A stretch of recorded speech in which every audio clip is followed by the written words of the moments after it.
Hello everyone. Good day. I am John Dexter One, and today we are going to talk about a topic that is really connected to the concept of human geography. So, human geography. So, before that, no, so let me explain first what is the human geography or the concept of human geography. So, uh, Human geography is the only field that really looked into how people and the world affect each other. So it is a place where we analyze the big changes that people have made to the Earth's natural processes, both on purpose and by accident. In this area, we look not only the damage we do to the environment, but also by accident but also the environment, but also the societal, cultural, economic, and political factors that cause these changes. Ladies and gentlemen, esteemed friends, and esteemed co-workers, co-students, welcome to the Human Geography Conference about the Human Geography Conference 2023. We are excited to have you all here today as we start a journey of learning, coming up with new ideas, and learning together. So, the meeting, this conference looks like it will be a great chance for some of the smart, the kindest people in their fields to share ideas and thoughts that will shape the future. So, first, read this passage from one of the famous person in the world. So he says that Earth provides enough to satisfy everyone's needs, but not everyone's greed. So this quote is said by Mahatma Gandhi. This quote encapsulates a fundamental concept in human geography. So he emphasizes the delicate balance between human needs and human actions on the environment. So in the context of human geography, no, it underscores the importance of studying how human societies utilize Earth's resources. So the code it highlights the potential for ecological and social imbalances when human greed and exploitation of resources exceed the planet's capacity to sustain uh, them. So human geography seeks to understand and address the complex interactions between human societies and their environments. Aiming for sustainable practices that meet basic human needs without jeopardizing the planet's Earth. So, is the let's go to the main topic, which is the human impacts on the environment. So, so here are the key concepts for us to able to understand the whole passage or the whole chapter of the human impacts on the environment. So here we can see first is the Earth's interlinked environmental systems, the atmosphere, air pollution, acid rain, ozone layer, and climate change. And next is the impacts on the land cover change, deforestation, desertification, and soil erosion. So we're going to tackle about that all throughout the conference. So last is the impacts on water resources, water supply, and water quality, disposal of waste, waste exports, and environmental justice. And the future prospects. Now, let's go first to the physical environments and human impacts. So here are the would be the key terms when studying the physical environments and human impacts. First is the cultural landscape. So cultural landscape, these are landscapes altered by humans to accommodate growing needs, ranging from minor changes like Sweden agriculture to substantial modifications like dams, highways, and cities. So in this passage, we can see that cultural landscapes refer to the transformation of natural environments by human activities to meet various needs and desires. So on a larger scale, no, the construction of dams such as Hoover Dam in the United States represents the significant human interventions in the landscape. Dams reshape river valleys and create reservoirs, so providing water for irrigation, electricity generation, and recreational activities. So if we relate the concept of cultural landscape to the concept of geography, no, so cultural landscape exemplify the dynamic relationship between human activities and physical world, reflecting the extent of human influence on our planet's geography. So, yun. Tapos, itong environmental change. So humans have become dominant agents of environmental change, often leading to unplanned cultural landscapes and environmental conditions like climate alteration, pollution, and natural resource depletion. So I guess it is very understandable naman about the environmental change. So yun. Next is the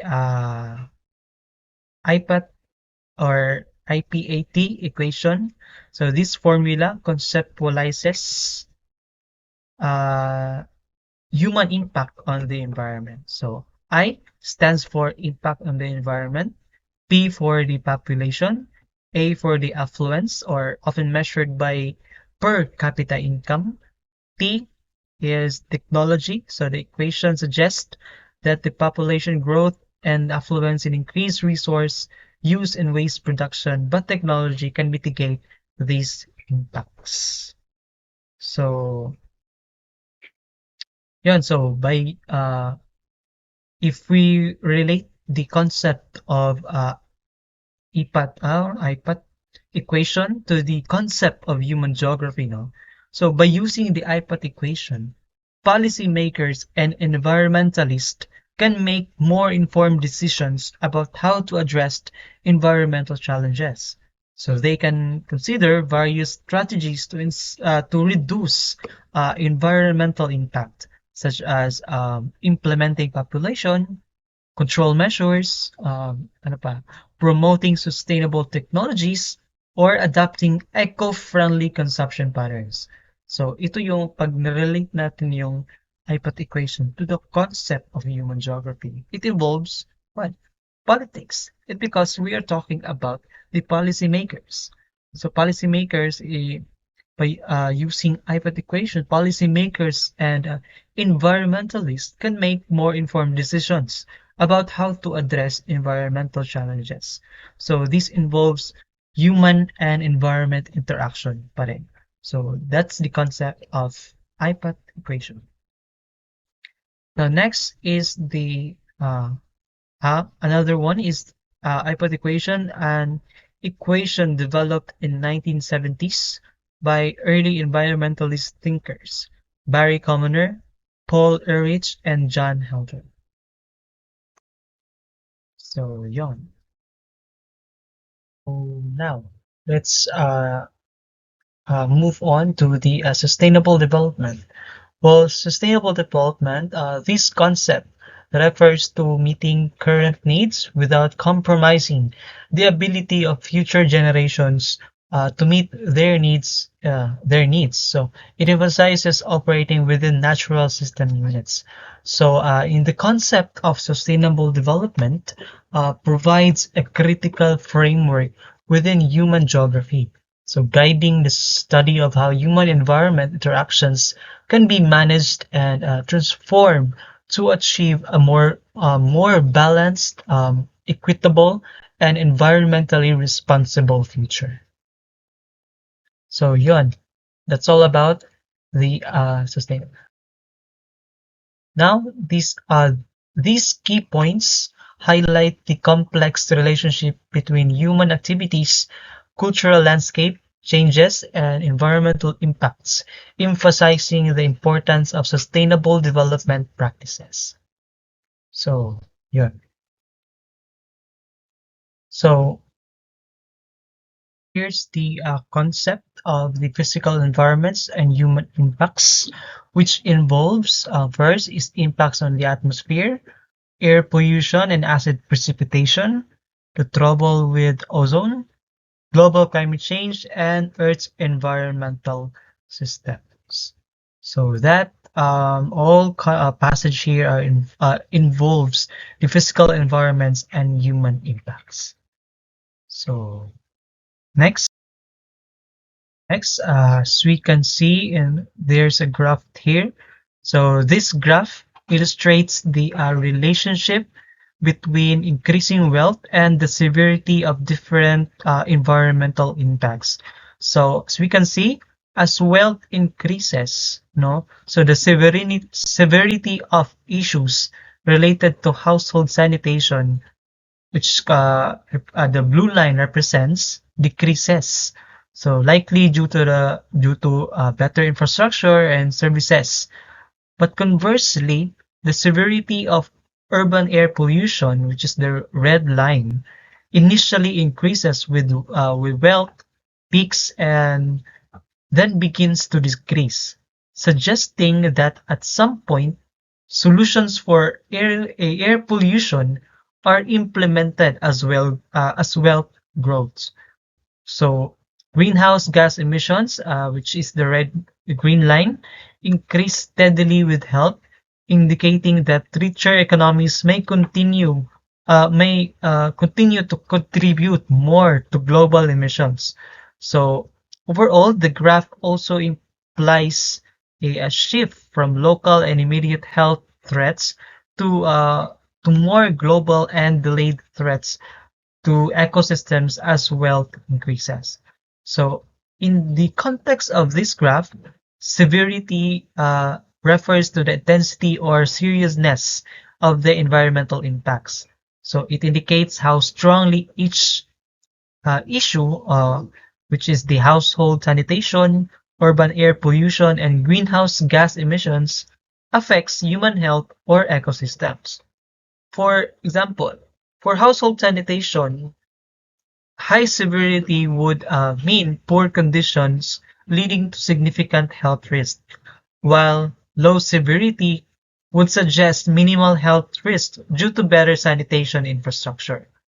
For urban air pollution naman and greenhouse emissions, um, pag high severity, ah, ay ibig sabihin lang nun, would mean high levels of pollutants or emissions, leading to greater health risk and other environmental damage. So as wealth increases, the capacity to mitigate these issues likely improves. So the changes in their so hence the changes in their severity. So this that explains about this graph here.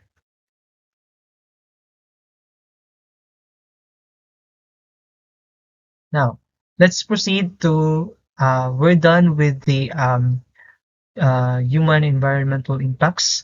Now let's move on to the Earth's environmental systems. So first, the ecosphere. So the ecosphere, this encompasses everything, representing the thin zone of air, water, earth, and living matter. So first, the atmosphere. So the atmosphere is the thin layer of air enveloping Earth.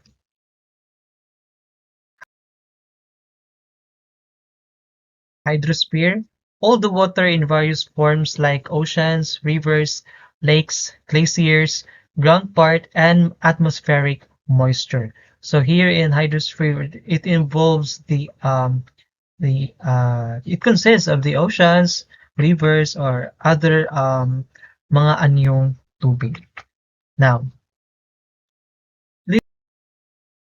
lithosphere. So the lithosphere is the upper reaches of the Earth's crust, contains the soils that support plant life, the minerals that plants and animals require. So dito makikita natin yung mga soil, ito yung upper reaches ng ating Earth's crust.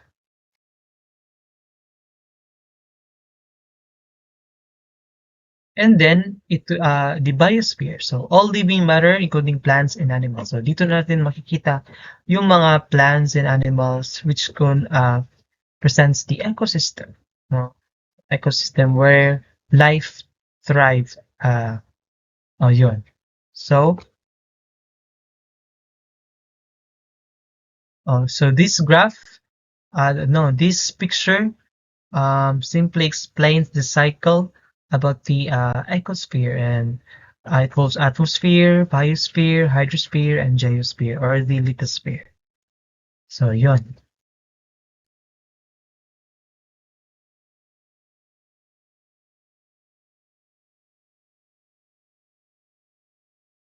So we can see in this picture that this map shows the average temperature in January across the globe with isotherms, lines of constant temperatures displayed in degrees Celsius. So the color gradients, no, with represents different temperature ranges.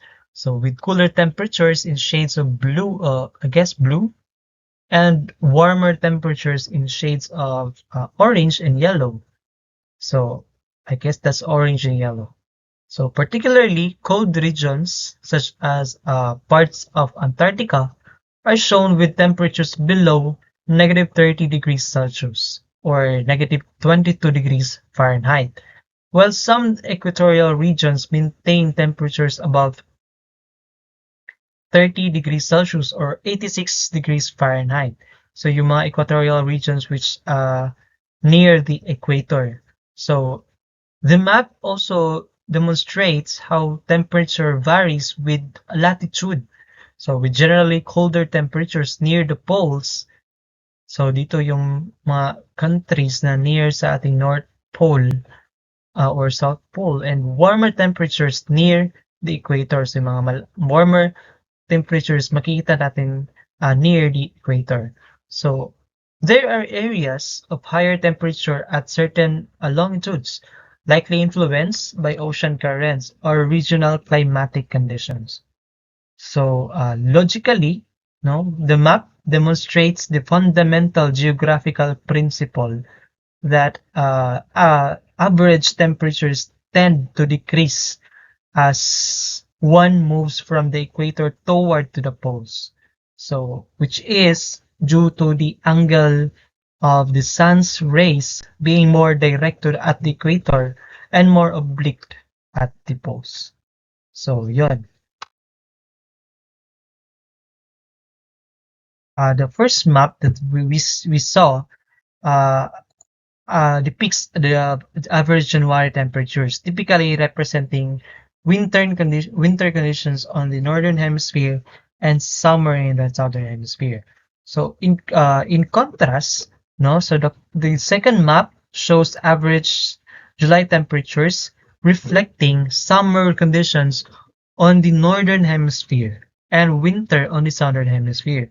So nag-change na yung weather conditions that weather conditions in northern and southern hemisphere. So the January map shows extensive areas of cold temperatures, where you can see the blue in the northern latitudes, while the July map indicates significant warming in these regions. So the July map also reveals that the highest temperatures are concentrated in the northern hemisphere, particularly in regions that experience intense summer heat or such as deserts.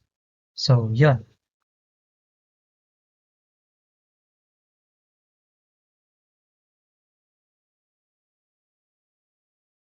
So let's proceed to the evolution of human impact on the atmosphere. So first, we can see the local impact or and historical context. So initially, human activities like deforestation, as seen in Chaco Canyon and Easter Island, and unsustainable farming practices in the Mediterranean basin mainly affected local environments. So these actions led to ecological damage in specific areas. So yon. So next is the local air pollution. So the earliest forms of air pollution were local, primarily from household activities like cooking over open fires. So this type of pollution mainly impact health within a small area. So yon. So next is the Industrial Revolution and its global impact. So with the 18th century Industrial Revolution, the use of fossil fuels increased drastically. So this marked a significant shift as human activities began to impact the global atmosphere. So there are three scales in the Industrial Revolution, which is the metropolitan scale, continental scale, and global scale. So metropolitan scale. So when we say about metropolitan, no? So in cities, the rise in industrial activities and urbanization led to severe air pollution, making the air quality unsafe. So, yun. So, the term yun na, okay na yun. So, yung continental scale, dito naman, air pollution started having impacts such as acid rain, affecting regions far from pollution. So, air pollution started having cross-border impacts, so, such as acid rain affecting regions far from the pollution source. So, the last one is the global scale. So, we say global scale, the most profound global effects include the depletion of the ozone layer and climate change, which are major threats to both human and environmental systems worldwide. So, yeah.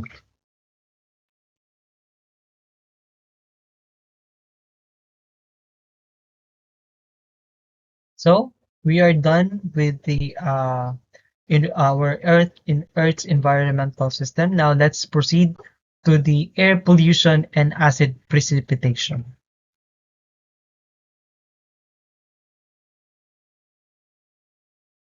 So here we can see air pollution and precipitation. So air pollution is the introduction of particulates, biological molecules, or other harmful substances in Earth's atmosphere, causing diseases, death to humans, damage to other living organisms such as animals and food crops, or the natural or built environment. So, acid precipitation. So, it is a precipitation with acidic components such as sulfuric or nitric acid that fall to the ground from the atmosphere in wet or dry forms. So this can include snow, fog, hail, or even dust. So yon.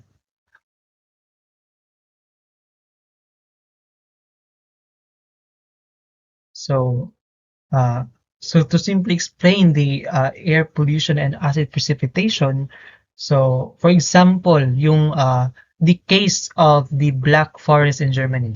So yung case na to in the 1970s and 1980s sa the Black Forest in Germany, nakaka-experience sila ng severe forest dieback.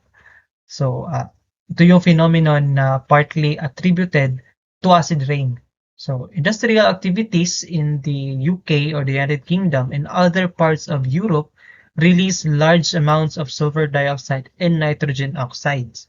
So alam naman natin na these pollutants were carried by winds across borders. and transform into acid precipitation. So yung acid rain is significantly lower the pH of soil, no? So and water bodies in the Black Forest. So pagbaba yung pH level ng soil, it will lead to what? Tree damages. So yung acidic soil weakened trees, so making them more susceptible to diseases and pests. Another one is water acidification, which yung mga lakes and streams in the forest became more acidic and harmful na sa aquatic life. And another one is the soil degradation.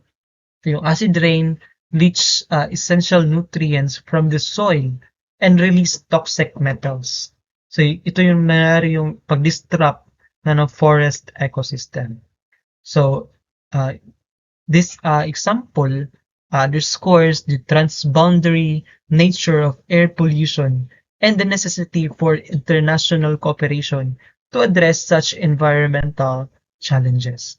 So, yun, that simply explains the air pollution and acid precipitation.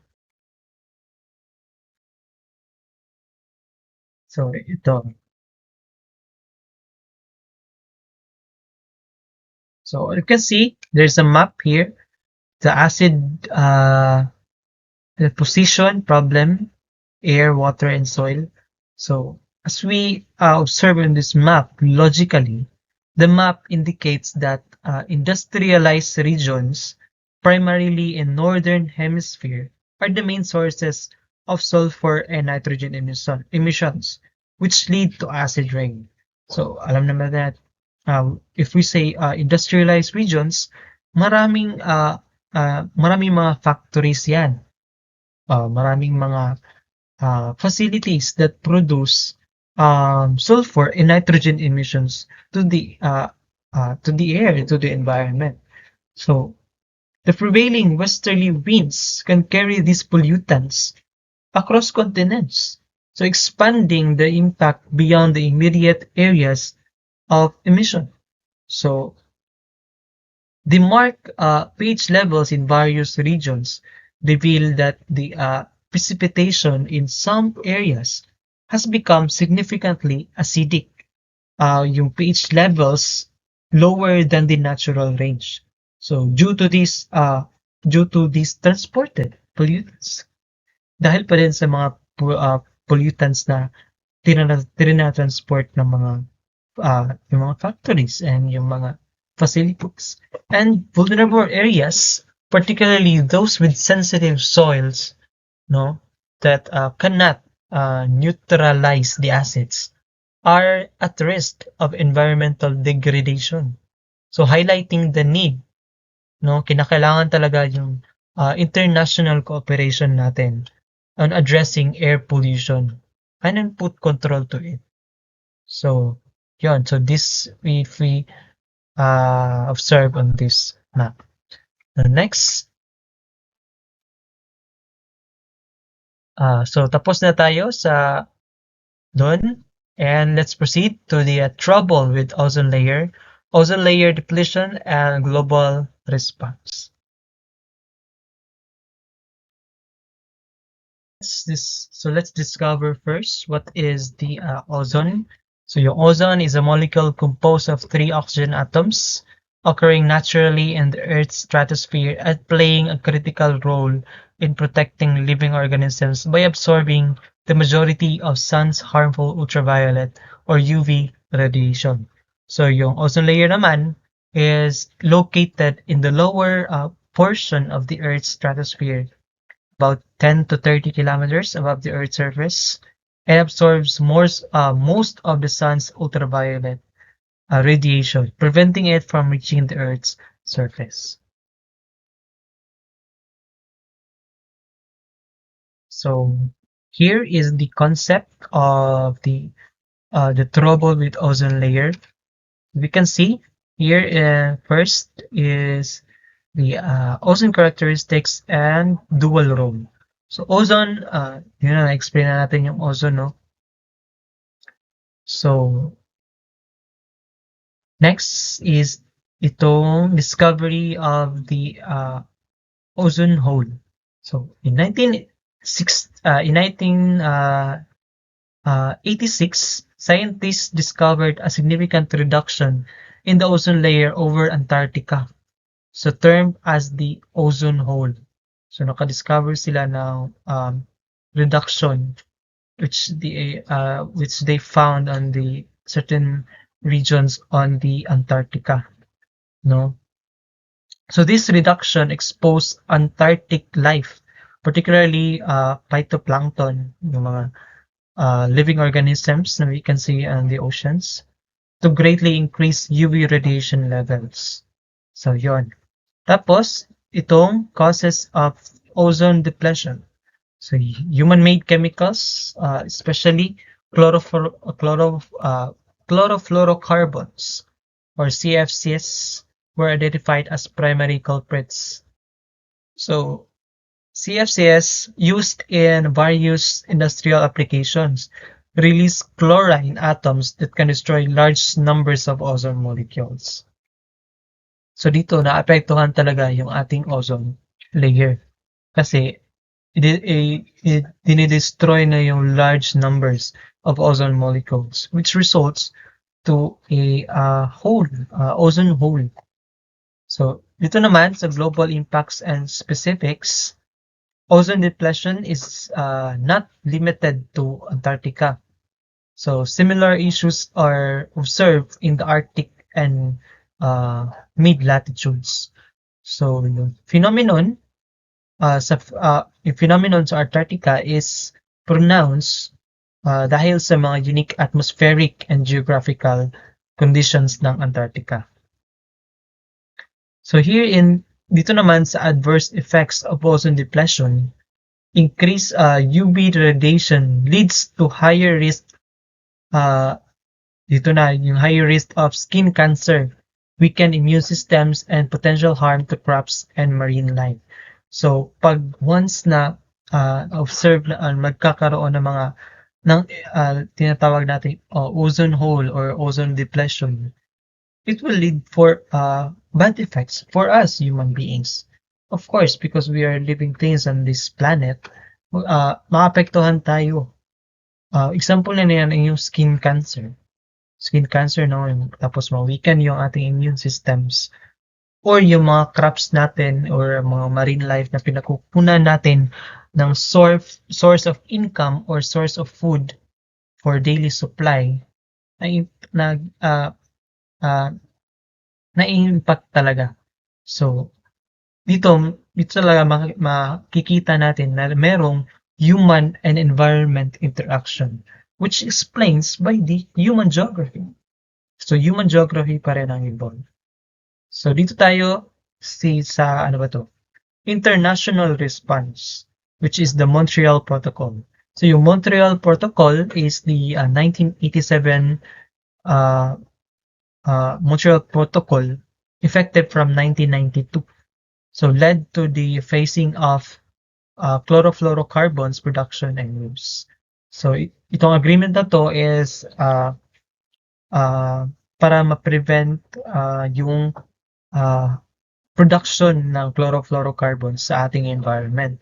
At dahil to sa mga international cooperation sa pag-address nila sa ating global environmental issue. So yung overall passage na to is talks about the complexity of environmental challenges, highlighting the critical role of international cooperation and technological innovation sa pag-address ng mga global ecological issues. So yun.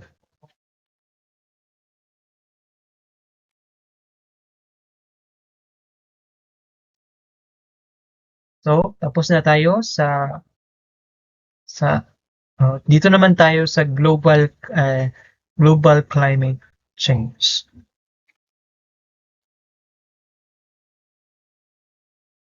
So global climate change refers to significant long-term changes in the patterns of temperature, precipitation, winds, and other aspects of the Earth's climate system. So alam naman natin yung global climate change is na-experience natin yan as of today. No? So yung greenhouse effect is a natural process that warms the Earth's surface. So when sun's energy reaches the Earth's atmosphere, some of it's reflected back to space and the rest is absorbed and re-radiated by greenhouse gases. So yun.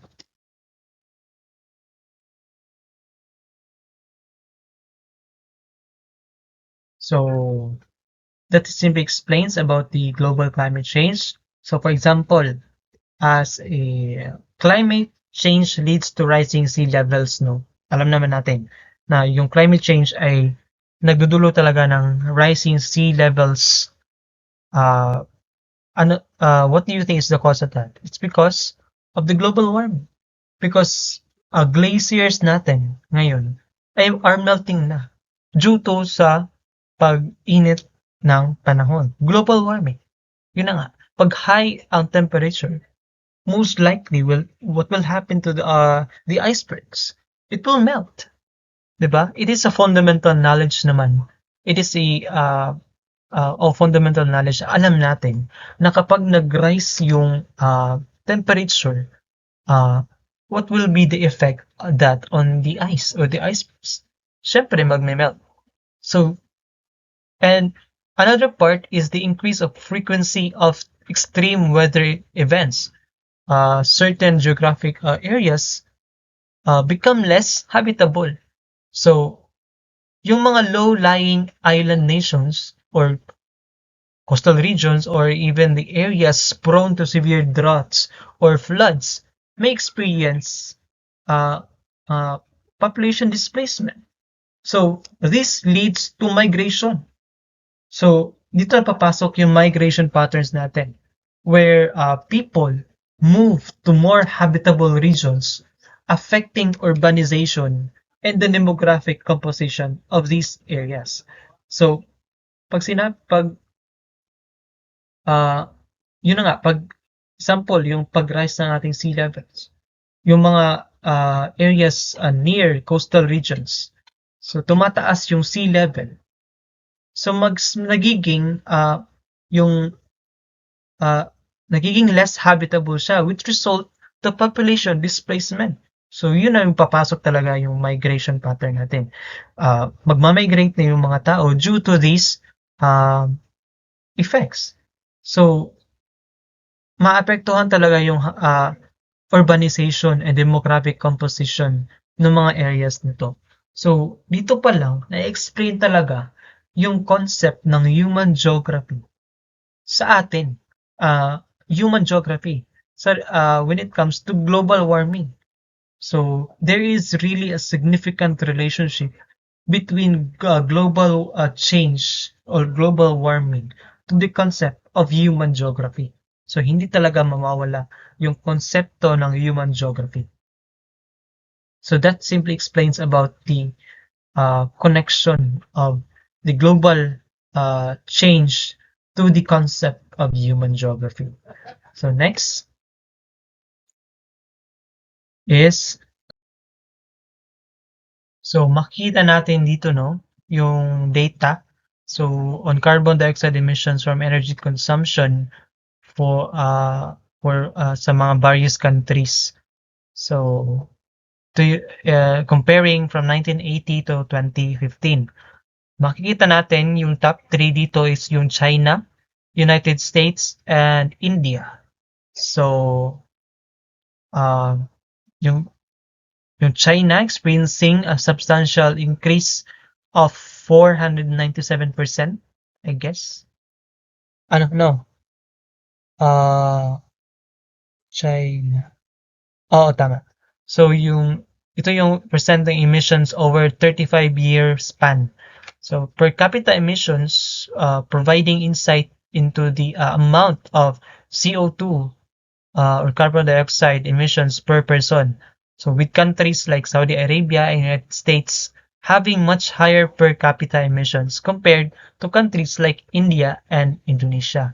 So this indicates a disparity in individual carbon footprints related to energy consumption, so likely reflecting differences in lifestyle, so industry activity in energy efficiency.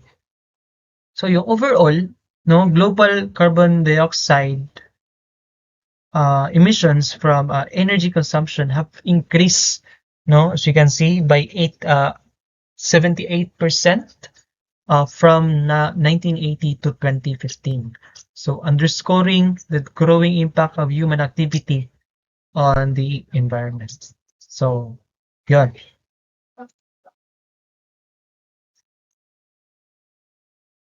So makikita natin, no, in this graph, if we observe it logically, so these graphs collectively suggest warming climate trend over the period observed. So the consistent increase in temperature anomalies indicates that the planet is experiencing a general warming pattern. So, which is hindi na confined to normal yearly fluctuations, but is part of a longer term change. So, yung reduction in sea ice, particularly in the Arctic, is a consequence that logically follows from the rise in global temperatures. So, yun na nga yung sinasabi ko kanina. Kapag nag-rise yung global temperatures, it will lead to yung reduction in sea ice. So, as higher temperatures lead to melting ice.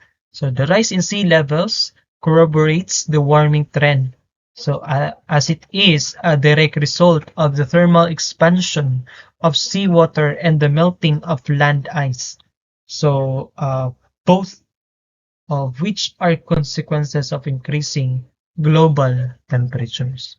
So, yeah.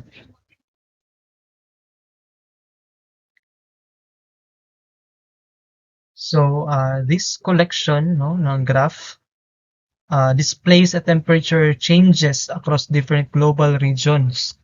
So, compares observed data with climate model simulations that include either natural forcings alone or both natural and what do you call this one?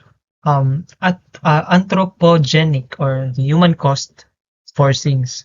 So the observed temperature changes, so ito na yung black lines, are generally within the range of the model simulations that include both natural and anthropogenic forcings. So dito na yung pink areas, suggesting that human activities are likely contributing to the warming trend. But in contrast, the simulations that consider only natural forcings, tapos ito na yung blue areas, fail to capture the observed increase in temperature, particularly in the latter half of the 28th century and the early 21st century. So the consistent of this pattern across various continents, the global ocean heat content underscores the argument that recent warming trends are not solely due to natural variations in climate. So that simply explains about this graph here.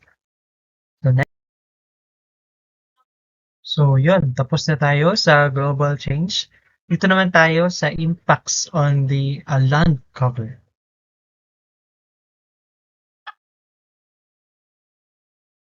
So, impacts on land cover is na papasok yung tropical deforestation, desertification, and yung soil erosion.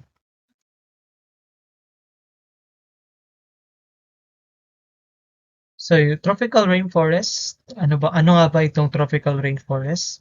Ito yung world like none other, and their importance to the global ecosystem and human existence is paramount, according to Butler.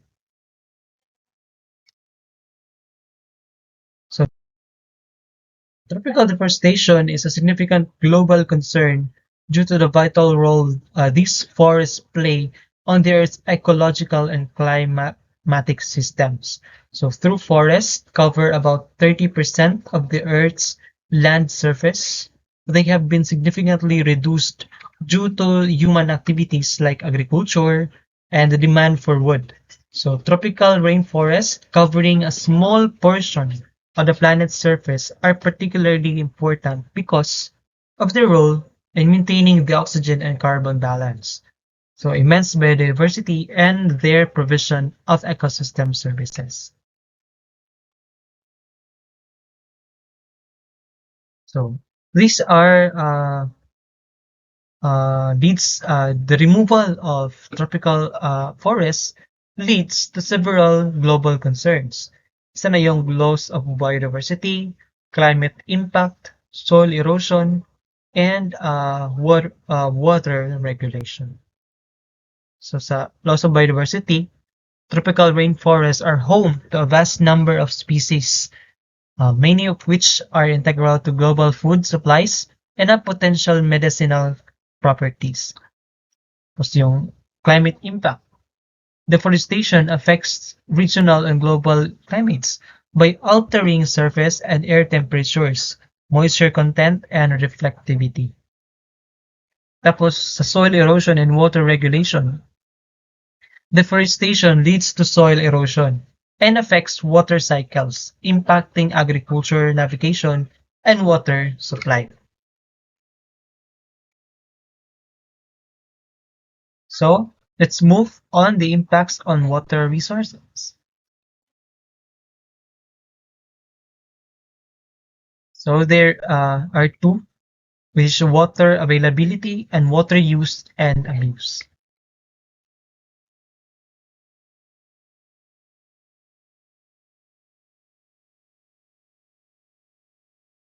So these are the key terms and understanding water impacts on water.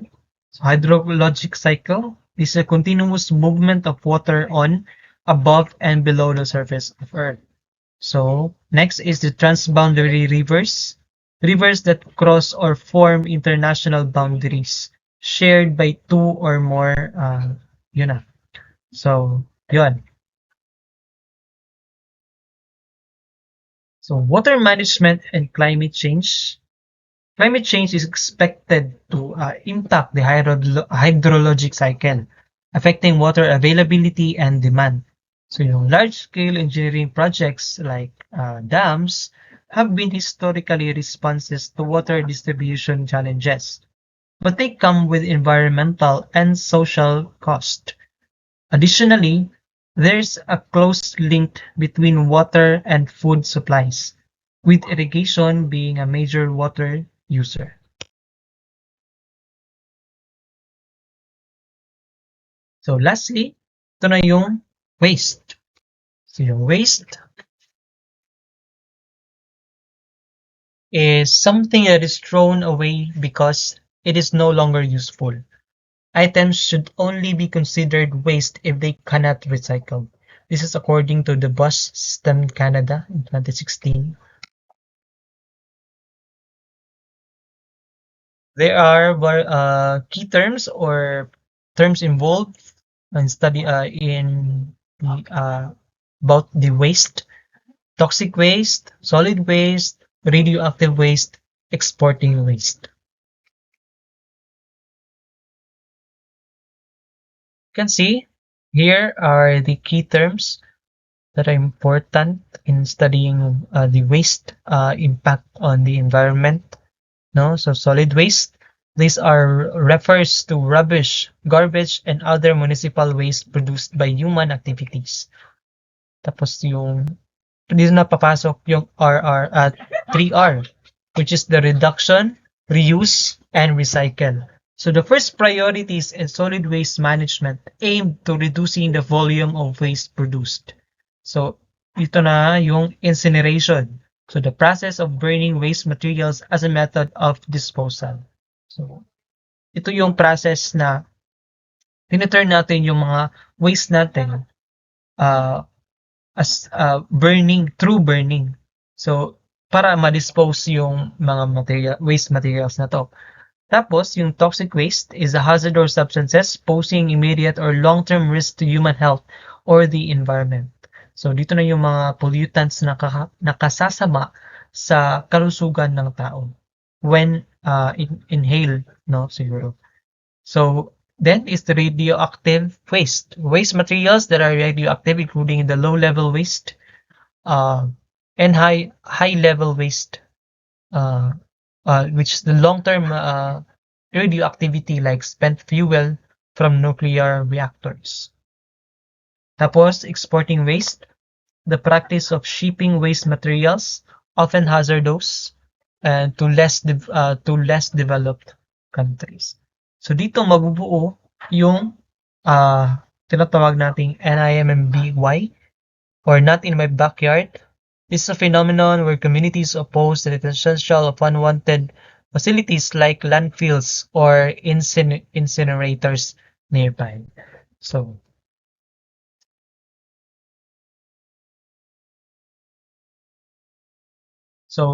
in summary, no, yun na yung about waste. So, in summary, overall, no, human geography helps us understand how people affect the environment. So we do things like cutting down trees, building cities, and causing climate change. So I guess it's important to study this so we can find ways to live with the nature without harming it too much. So kinakailangan natin na to, bigyan ng care ang ating environment or our planet and work together to make things better. So as human geography gives us the knowledge to make smarter choices for a healthier future. So I guess that's all about the human impacts on the environment. Thank you for listening. God bless everyone.